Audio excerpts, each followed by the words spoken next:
Good morning, guys. We are in the nursery with Valentina and Chrissy, and today Valentina will be reading Hansel and Gretel for Chrissy. Stay tuned, guys. We're having a read along.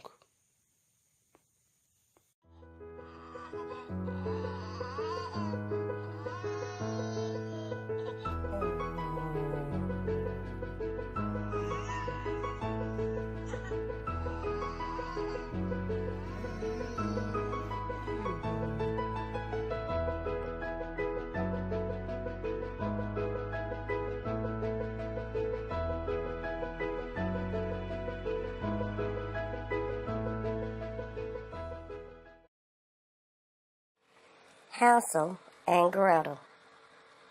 Once upon a time, there was a boy and a girl named Hansel and Gretel.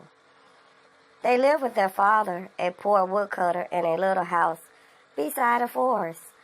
Often, the family went to bed hungry because there was not enough food to eat.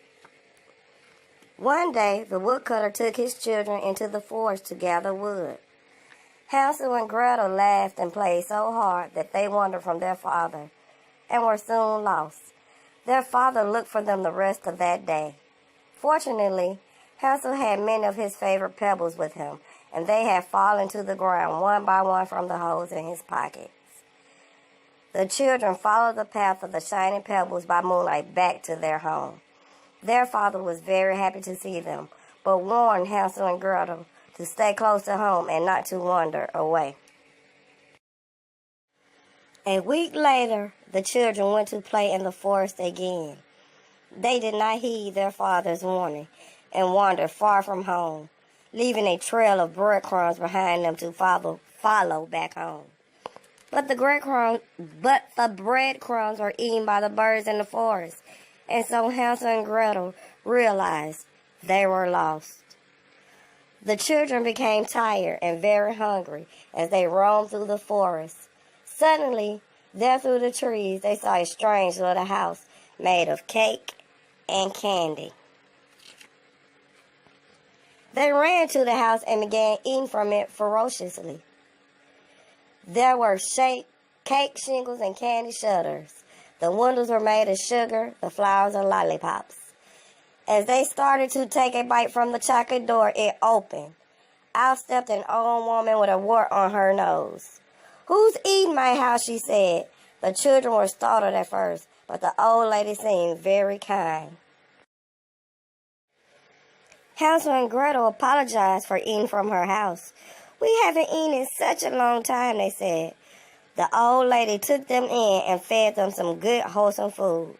"This will fatten you up," she said slyly. It wasn't long before the old lady's kindly spirit wore off. She snarled and ordered the children to work from morning to night. She had Gretel scrubbing floors and cleaning the oven. Hansel had to repair a broken table and gather heavy wood for the stove.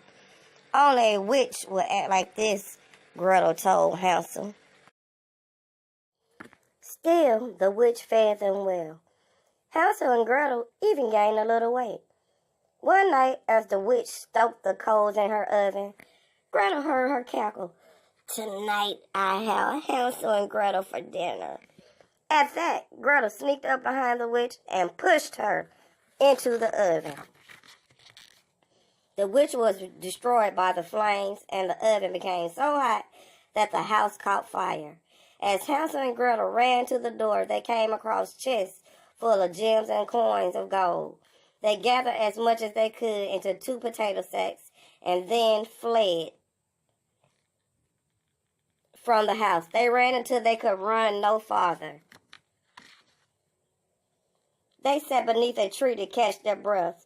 Suddenly, they heard a voice call out, "Hansel, Gretel." It was their father, who had been searching for them since the day they were lost. They ran to their father's loving embrace. "Look, Father," Hansel exclaimed, opening a sack. "More gold than we've ever dreamed of. We'll never be poor or hungry again."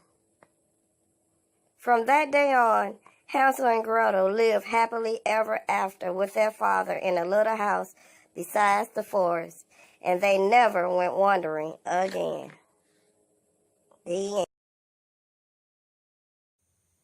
If you like this story, please thumb it up, leave a comment, and me and the babies will talk to you guys in the next. Bye.